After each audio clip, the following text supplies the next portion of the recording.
welcome to mini Pahalgam Meghalaya Umiam লেকৰ ওচৰত আজি পিকনিক খাব আহিলোঁ বিহুৰ মাজতে চাওক সামাৰ ভেকেশ্যন ধুনীয়া জেগা মিনি পেহেলগাম বুলি কয় আজি খুব বতাহ দি আছে কাশ্মীৰ নহয় আমাৰ নৰ্থ ইষ্টতে আছে চাওক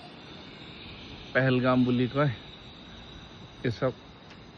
পেহেলগামৰ নিচিনা ধুনীয়া ইউক্লিপটাছ পাইন গছবিলাক আছে